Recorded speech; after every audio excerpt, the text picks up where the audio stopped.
అక్కడ ఇప్పుడు పిటిషనర్స్ అందరూ కూడా న్యూఢిల్లీకి వెళ్ళడం కష్టమవుతది. కాబట్టి హైదరాబాద్‌లో ఉన్న ఇది కంప్లెయింట్స్ అన్నిటికి సంబంధించి వాళ్ళు ఒక లిస్ట్ చేసుకొనొచ్చి హైదరాబాద్‌లో ఇక బెంచ్ పెట్టారు. ఈరోజు, రేపు కూడా వాళ్ళు హైదరాబాద్‌లోనే ఉంటారు.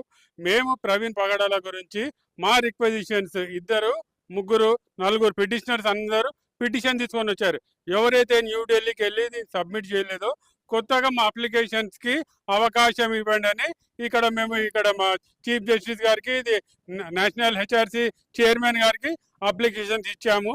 వాళ్ళ సెక్రటరీ గారికి ఇచ్చేసి మేము పరిశీలిస్తానని చెప్పారు.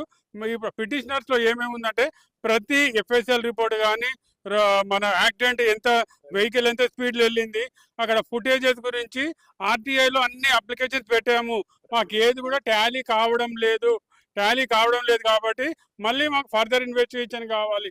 మాకు ఈ స్టేట్ గవర్నమెంట్ పైన, సెంట్రల్ గవర్నమెంట్ పైన, అంటే ఆంధ్రప్రదేశ్ గవర్నమెంట్ పైన అక్కడ నమ్మకం లేదు. ఎందుకంటే అక్కడ కూటమి ఉంది. అదేవిధంగా సిబిఐ ఇన్వెస్టిగేషన్ పైన కూడా నమ్మకం లేదు. Independent judiciary enquiry